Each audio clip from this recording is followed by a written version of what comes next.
Hi everyone, it's your boy Zach, and good news. Apparently, there's a new cat in the neighborhood. I just saw it. This neighborhood's been catless for a few years. I guess the city's been picking them up or something like that. But yeah, black and white cat. But it's very exciting for me. When you work from home, something like a new cat in the neighborhood. I still got cat food from the last cat who moved. It was a whole discussion with the neighbors. It's like, hey, have you seen this cat that I don't own? It's like, oh, yeah, that was the neighbor's house. The neighbor's two doors down. This cat just pulled a life hack. It's like I could just pretend to be homeless during the day and get like twice as much food. But anyway, new cat in the neighborhood. I'm very excited about that. So, went on vacation, London to Lisbon, and the London part was a disaster, but Lisbon was freaking awesome. And just as I was checking in for the flight home, they offered upgrade to business class for very little, like shockingly low. So I got business class, 10 hours in business class. I did not want the flight to end.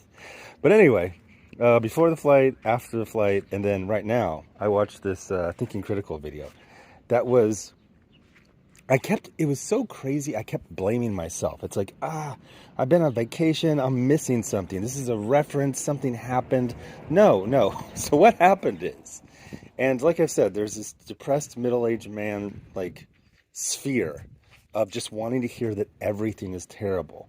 So the point of this video is that DC has 6 out of the top 10 books, and that's a bad thing, and they've destroyed their entire company.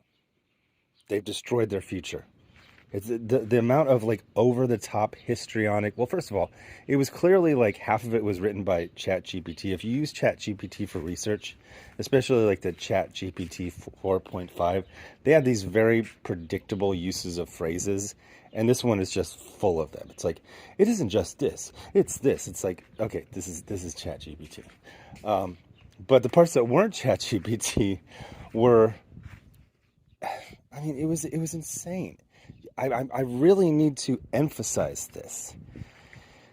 These people worship failure. It's the only thing they enjoy. And you don't need to be Freud to figure out that guys who probably feel like failures or are failures really want to think that everyone else is a failure because that makes them feel better about themselves. It's like, I don't think Sad Sack quite cuts it. Like, how do you look at a company having... So this is the theory. The theory is that Absolute was supposed to also raise the prime line. That's why they call it all in. It was supposed to help everyone.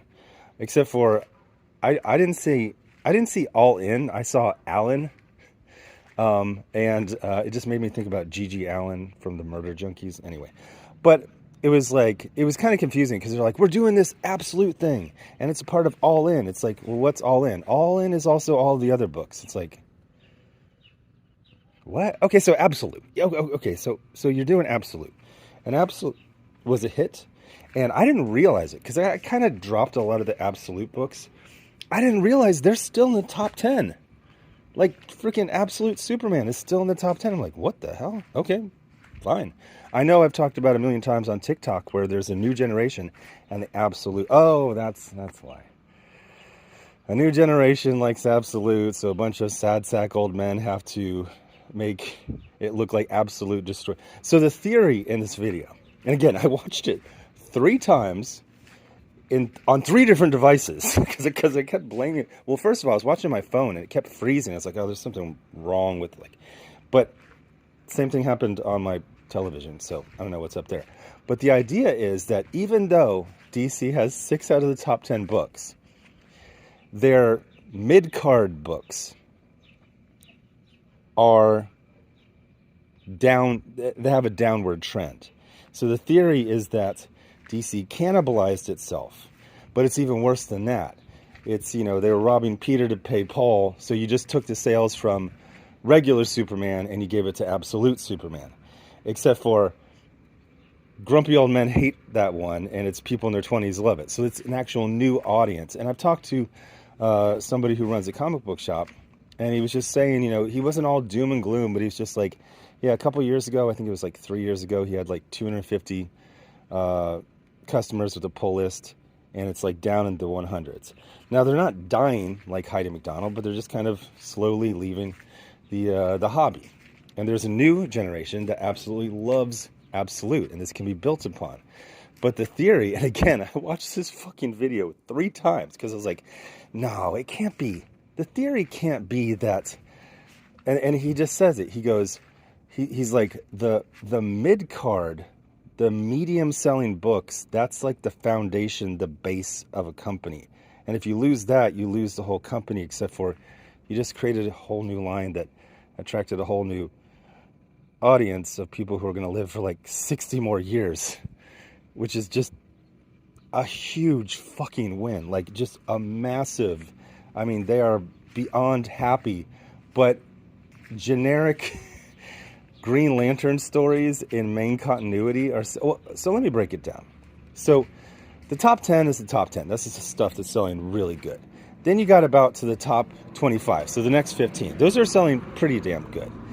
Then 25 to 50, above average. But the thing about when you get into like the book that sells, like the 50th selling book and the 150th, or let's say the 50th to the 100th, those are all kind of in the same bracket.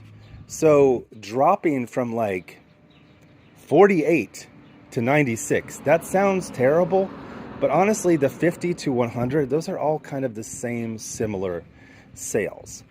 And the weirdest thing is to say, like, it's like, why aren't you buying these books? And it's like from like okay creators, where it's like, we're fighting Starro again. Well, if you're a tourist and you just got into comics a few years ago, yeah, that can be interesting. For the rest of us, we've seen that for 40 years. So the Absolute, even though I think I've dropped down to everything but Absolute. So I'm still reading Absolute Batman. I'm still reading Absolute Martian Manhunter. I think there's one other. I tried them all out, and some of them lost me quite quickly. Absolute Wonder Woman is a book I respect, but I found myself just falling like really far back, like 4 or 5 issues behind. It's like, I have the time to read those, obviously. Like I said, I respect it, but I wouldn't say I really like it. But it's doing good as well. A Wonder Woman book is doing well in sales. I mean, you have to go back to like George Perez or what's his name? He writes Queen and Country, Rucka. His stuff was selling good, but I don't think it was top 10 when he was on Wonder Woman, or even top 20, but I'd have to check on that. But again, the theory is that the Joe Schmo middle of the line, and again, these are the people who use mid as an insult. I contend that mid is a way to make good things sound bad. It's like calling someone cis. It's like, technically that's a neutral term. It sounds like Sith from Star Wars. Like when you say cis, it's like, oh wait, that's like normal people? That's like 99% of the planet. Like, why do you have to call it cis? Just call them normal. But these, these middle of the road. So we're supposed to believe that the top 10, whatever, that's a fad. What's really great is Green Lantern and Green Arrow doing kind of generic superhero adventures. That's gonna bring in a new. No, what it is again the thing I've said a million times. There's these sad sack middle-aged men, mostly Republicans, and they're obsessed with things failing. So they literally found failure within success. They looked at DC, which typically has lagged. It's usually been Marvel. It's always number one. Oh, and then we got the new gem that the Batman family, that was the funniest thing, like just talking out both sides of his neck. It's like, we're supposed to miss the halcyon days of Tom Taylor writing Nightwing. Like, that was some great era. Like, the Bat family, those have always been books that weren't that great, but they tended to sell. Now it's kind of fading, because how many times can you do the same stories over and over and over again? Absolute is doing new takes on heroes. Now, I have called Absolute a 5-year idea, and that I think it's going to be really exciting and fun, and about year 5, it's going to start to, peter out. But there's still time. Like, the way these sad old men just like everything, and then you go to the comment section, and first of all, I need to coin a phrase for this phenomenon, because with these old man at the park feeding ducks, style channels, the comment section aren't comics. It's like a rage room, essentially.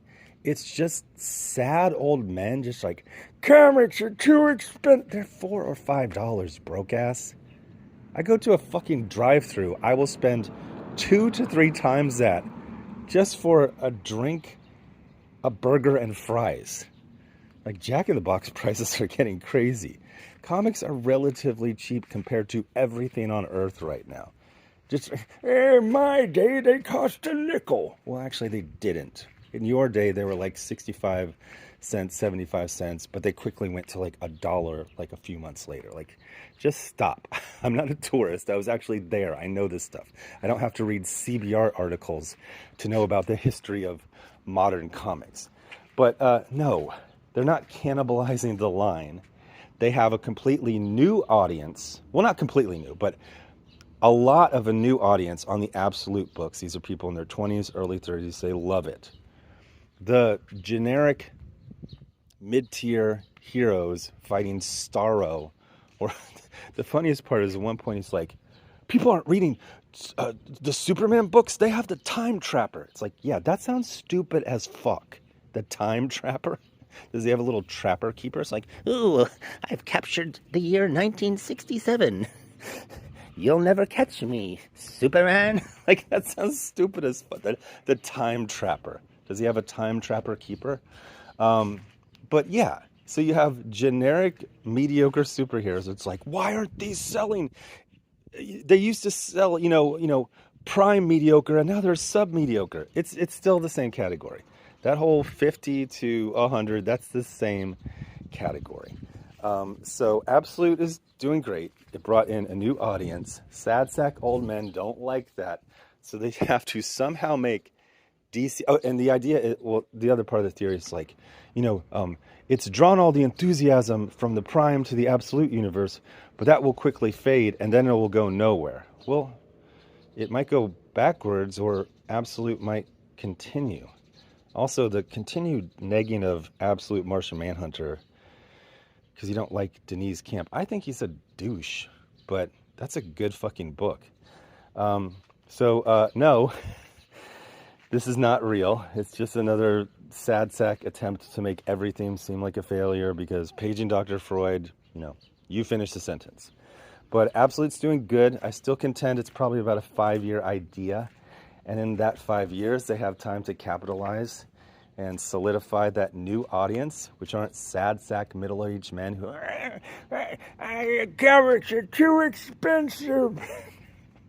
You fucking broke-ass bitch. What the fuck are you talking about? $4 to $5. Oh my God.